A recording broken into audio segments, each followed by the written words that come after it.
To The Hague from Hong Kong, si Digong nakulong. Kaso niya sa ICC, Crimes Against Humanity.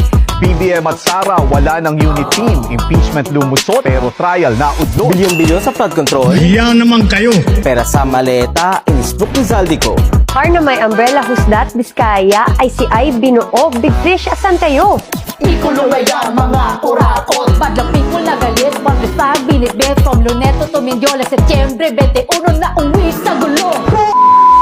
But wait, teka lang, meron pang halalan. Kiko bang nag-comeback? Bongo nag-number 1. Speaker Martin nag-resign. Boji D pumalit. Tito Sen umupo. Escudero tumayo. The West Philippine Sea, Chinese vessels that collide with the challenge in the airport, cannon on the side. Alice Wong guilty, mga Pogoleri. Fedes back sa Pinas, when kaya si Harry.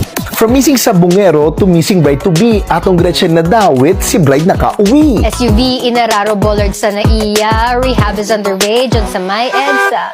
2025, puno ng shocking stories. Hiwalayan Julia Gerald Vizcan, Sam Catriona. Icons na maalam, pati si JPE, Pilipinas literal na niyanig ng tragedy. Bulkan, baha, sunog, bagyo, lindol sa Visayas, Mindanao at Luzon.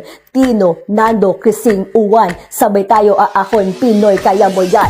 Na para bang kasing lakas ng Team Pilipinas. Para bang kasing ni Alex Ayala? Na para bang sintibay ni Adisa Manalo. Imawi-wawi mo parang si Darren Espanto. Sa bagong taon, tiyak na aabangan. Pinis sa Coachella. Balikdos ang kapamilya. Kaya sabay magsikap, mangarap magdasal na sa 2026 may... Happy